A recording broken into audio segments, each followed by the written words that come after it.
Esta é a história do dia da Rádio Observador. Quão perigosa é a extrema-direita alemã?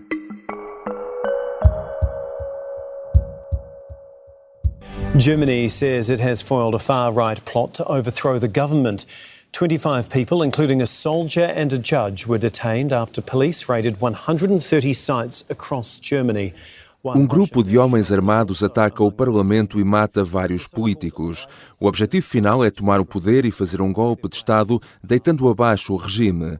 O Dia X, como lhe chamam. Esta é uma cena que parece saída de um filme de ação.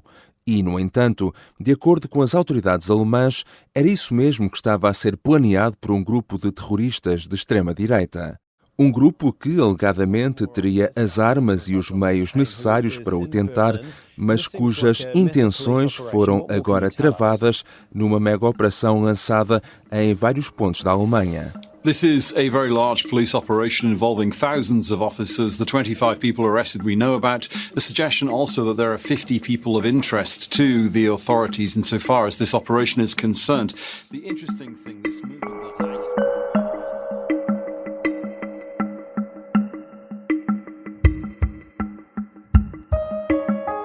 É já considerada uma das maiores operações de sempre na Alemanha contra movimentos de extrema-direita. Cerca de 3.000 agentes participaram em buscas em 11 dos 16 estados alemães. O saldo final é de 25 detidos, 24 de nacionalidade alemã e uma cidadã russa. Uma pessoa foi detida na Áustria e outra em Itália. São, na sua maioria, membros do Reichsbürger, ou cidadãos do Reich. Não aceitam a República Federal da Alemanha e a Constituição adotada após a Segunda Guerra Mundial. Querem uma mudança de regime e um regresso às fronteiras que existiam antes de a guerra começar. Que grupo é este? Qual a sua verdadeira capacidade? E quão perigosa é realmente a extrema-direita na Alemanha? São questões que vamos colocar a Daniel Pinel, especialista em terrorismo e segurança internacional e que viveu também durante 5 anos na Alemanha. Eu sou o João Santos Duarte e esta é a história do dia.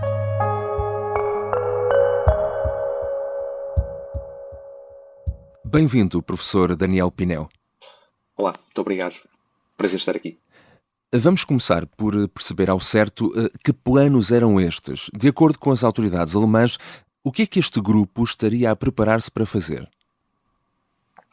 Bem, de acordo com as autoridades, isto é uma operação que já tem bastantes meses de investigação e de vigilância.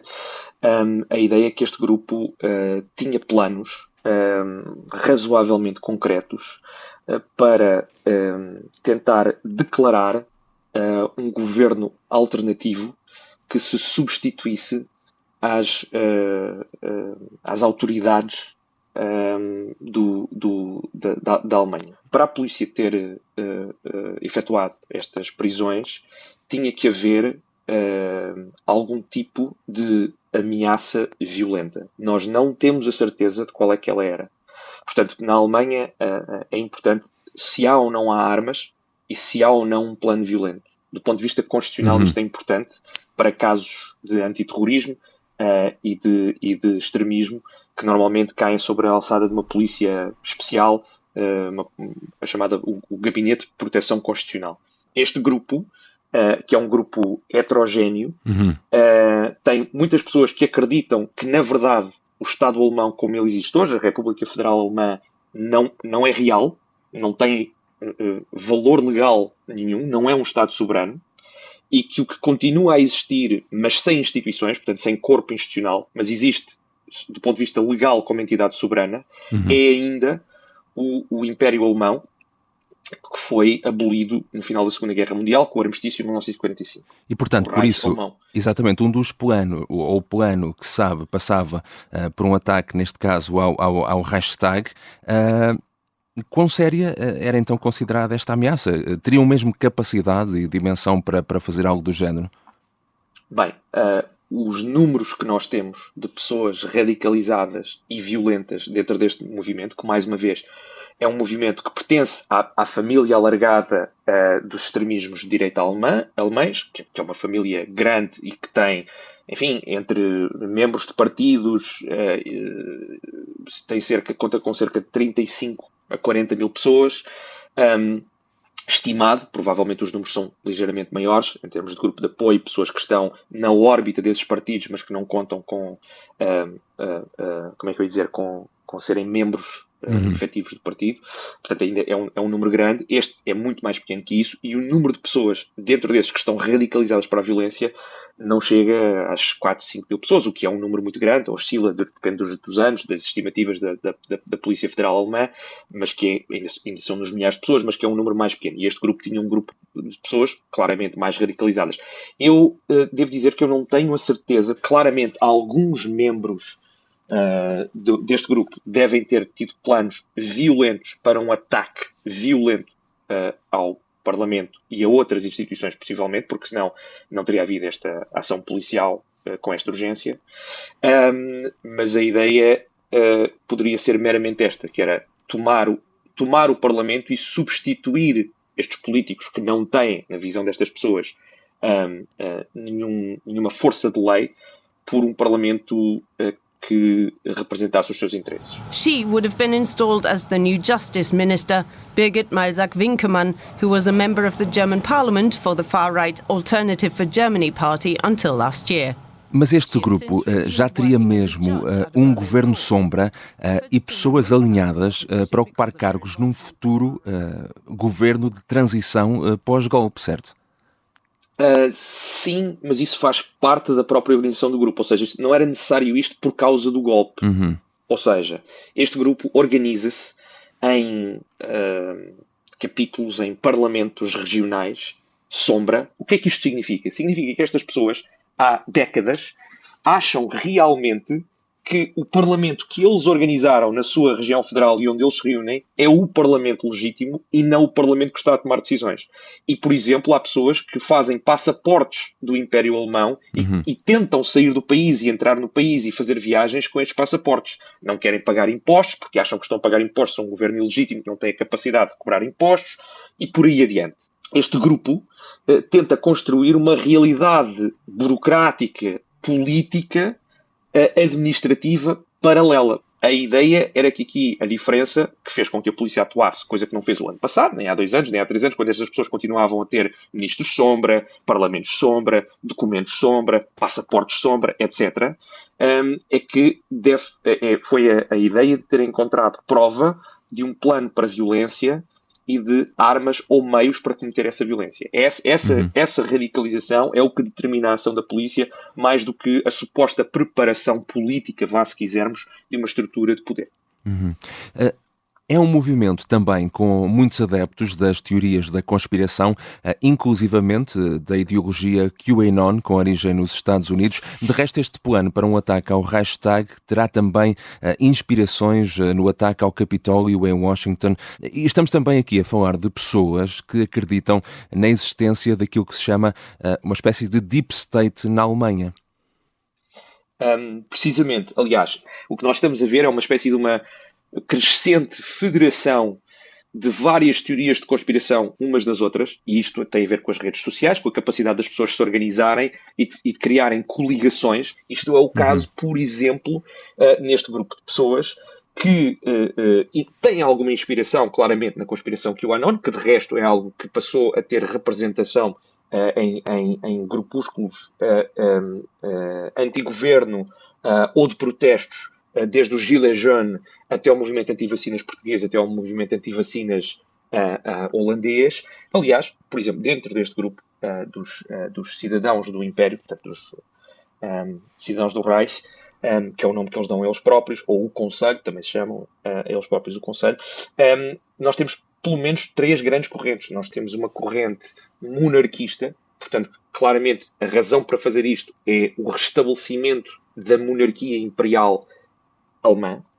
Nós temos elementos que são populistas de extrema-direita, nós temos elementos que são quase são nacionalistas radicais, quase neonazis, alguns muito próximos do neonazismo e com algum antissemitismo. Mas, como vemos, quer dizer, a ideia de um Estado nacional-socialista é profundamente republicana, a ideia de uma restauração monárquica não é de todo republicana. Ambos coexistem neste movimento desde que denunciem a legalidade do governo atual e que queiram um novo governo. Não é? Portanto, isto é um dos problemas, é que não há muita consistência ideológica, exceto naquilo em que protestam, mas não naquilo em que propõem. If they had succeeded, this man was to become the new head of state. Heinrich Reuss, a descendant of an aristocratic family from Eastern Germany, who still uses the symbolic title of Prince Heinrich XIII. Um dos responsáveis por este plano seria um aristocrata, o príncipe Heinrich, ou Henrique XIII. Ora, quem é esta pessoa? O que é que se sabe sobre ele? É um aristocrata que vem de uma pequena...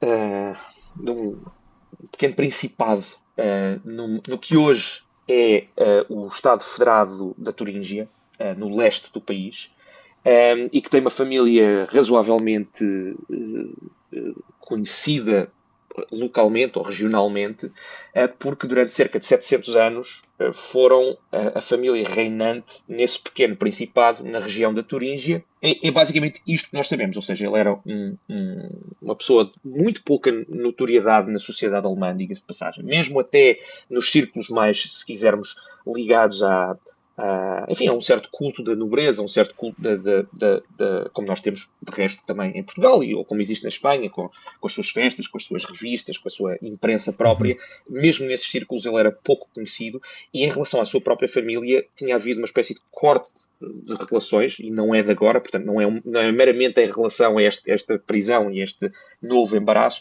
mas a declarações e atitudes que ele já tinha tido na última década. Tinha havido um corte.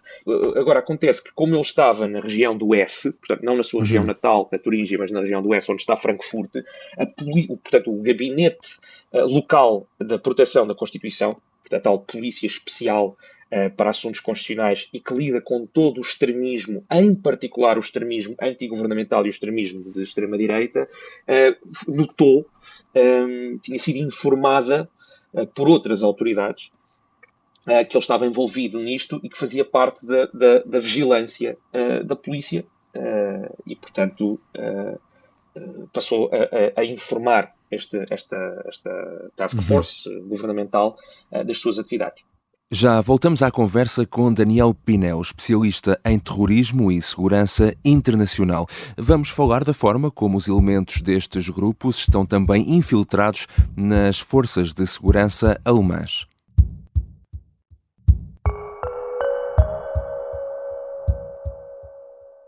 Num mundo em que uns rezam a Jesus, outros a Maomé, e há até os que veem em Buda o verdadeiro guia. E depois há quem não acredita em nada. Será que a religião ainda serve para alguma coisa? O jesuíta Francisco Mota vai responder a esta pergunta no novo curso da Academia Observador. Inscreva-se. Academia Observador. Grandes cursos a pequenos preços. Estamos de regresso à conversa com Daniel Pinel, especialista em terrorismo e segurança internacional. No âmbito desta operação foram feitas também buscas num quartel da KSK no sudoeste do país. É a unidade de forças especiais da Alemanha.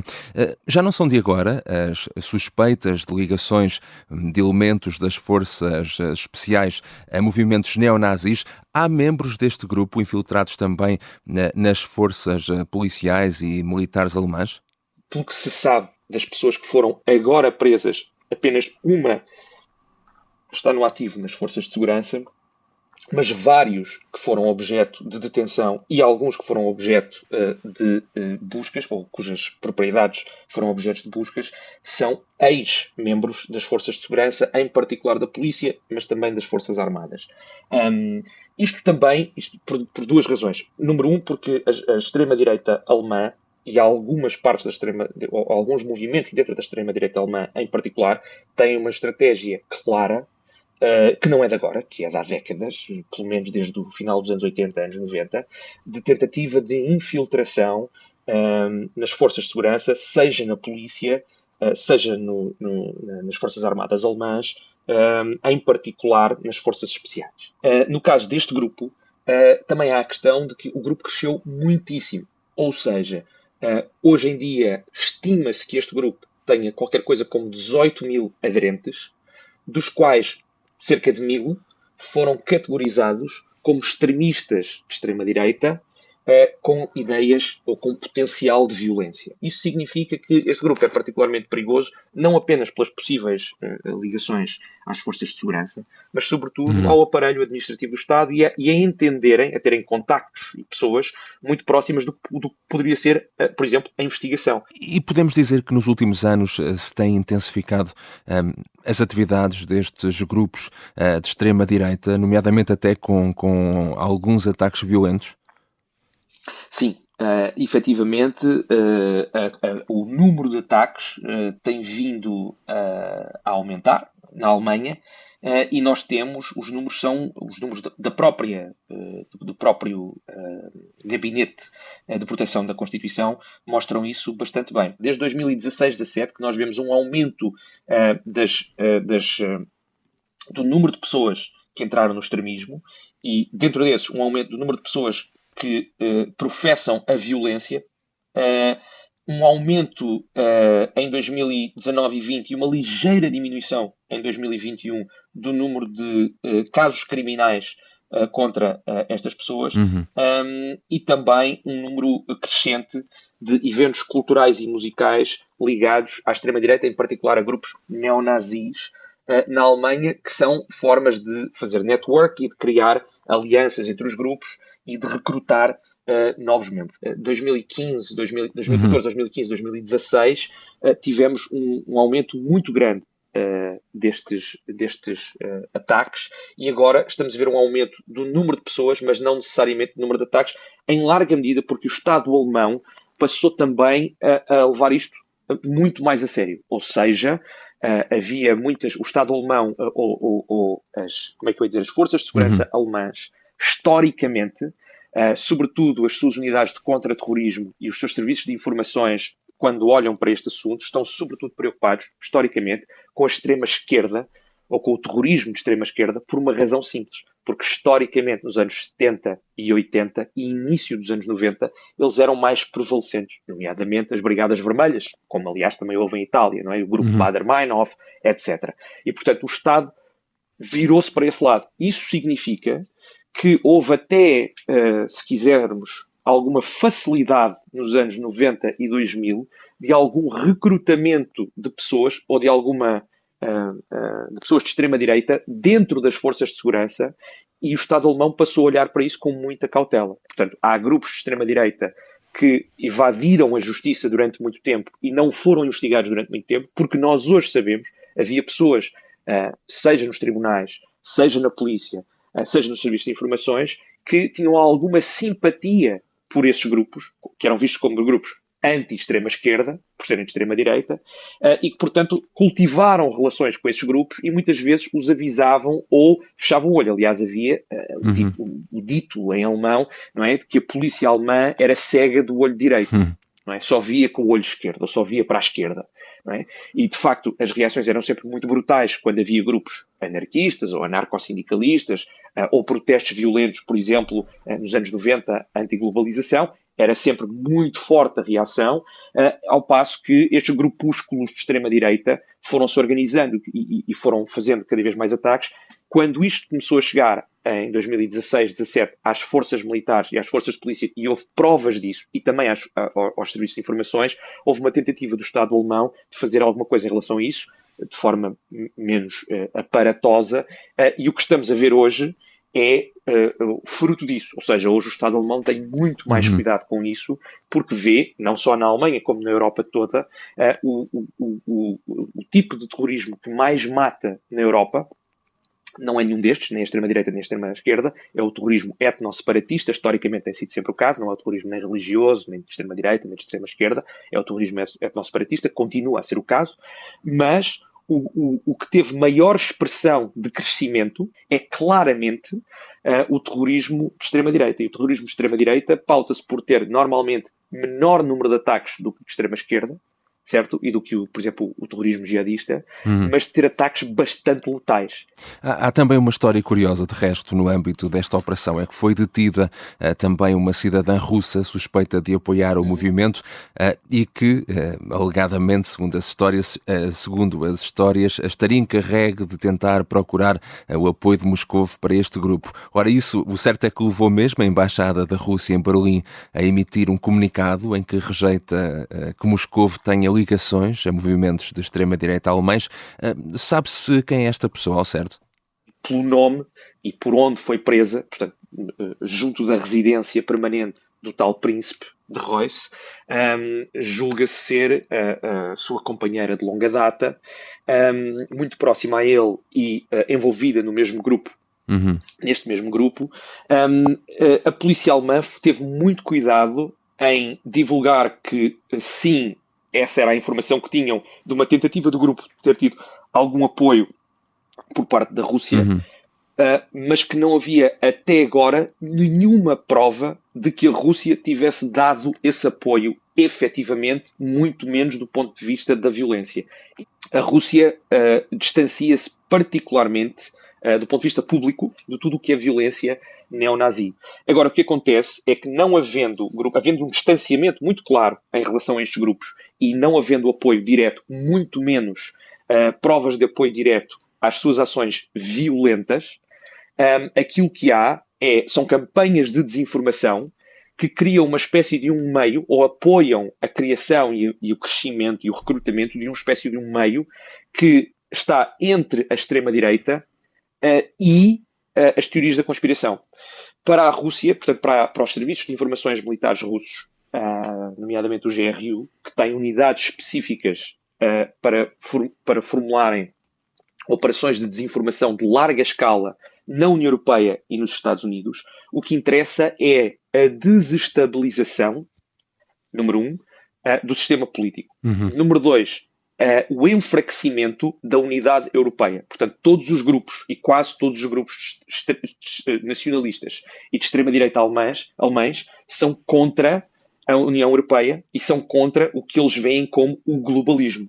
E, portanto, a Rússia interessa-lhe promover isso, interessa-lhe que as pessoas tenham esse tipo, ou que haja movimentos fortes que tenham esse tipo de ideias, porque isso leva à tentativa de haver euroceticismo, saída da União Europeia, pouca força das Nações Unidas, pouca força dos estándares internacionais e um retorno ao nacionalismo e às esferas de influência nacionais. E isso é uma agenda que interessa a Moscovo, mas Moscovo, desse ponto de vista, apesar de ter uma preferência claramente por questões de, por exemplo, de supremacia branca, grupos supremacistas brancos, nacionalistas, conservadores, reacionários, antissemitas, anti-europeus, sim, mas também apoia outros tipos de ações, o Brexit, por exemplo, o nacionalismo catalão, seja o que for, desde que isso lhe traga alguns dividendos. Obrigado, professor Daniel Pinel. Obrigado eu, foi um prazer. Muito obrigado.